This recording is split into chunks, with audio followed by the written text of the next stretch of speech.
আন্তর্জাতিক ক্রিকেটকে চিরতর বিদায় জানালেন পাকিস্তানের তারকা অলরাউন্ডার শোয়েব মালিক। দীর্ঘ 25 বছর ক্যারিয়ারে ইতি টানলেন 42 বছর বয়সী পাকিস্তানের সাবেক অধিনায়ক শোয়েব মালিক।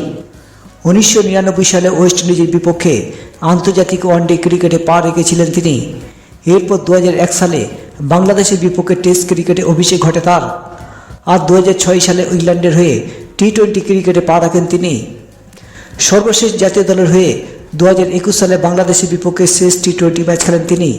পাকিস্তানের হয়ে এখনও পর্যন্ত 35টি টেস্টে 1898 রান করেন, যার মধ্যে 8টি 50 ও 3টি শতক রয়েছে। সর্বোচ্চ 245 রান করেন তিনি। এছাড়াও পাকিস্তানের হয়ে 287টি ওয়ানডে খেলে মোট 7534 রান করেন, যার মধ্যে 44টি 50 ও 9টি শতক রয়েছেন।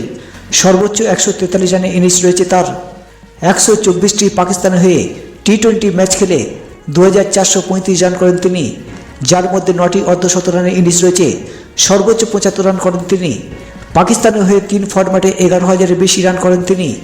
তার পাশাপাশি বল হাতে নিয়েছেন 218টি উইকেট। এছাড়াও বিভিন্ন ফ্র্যাঞ্চাইজি লিগ ও টি-20তে 13,360 রান নিয়ে দ্বিতীয় সর্বোচ্চ রান সংগ্রহকারী তিনি। ওয়েস্ট ইন্ডিজের কিংবদন্তি ব্যাটার ক্রিস গেলের পরে রয়েছেন তিনি। টি-20তে ক্যারিবেন এই ব্যাটারের রান 14,562, যেখানে বিদায় প্রসঙ্গে মালিক বলেন, পাকিস্তানের হয়ে আর খেলার কোনো ইচ্ছা নেই। ক্রিকেট জীবনের মুহূর্তগুলো দারুণ উপভোগ করেছি। বর্তমান জীবন নিয়ে আমি খুব খুশি ও সন্তুষ্ট।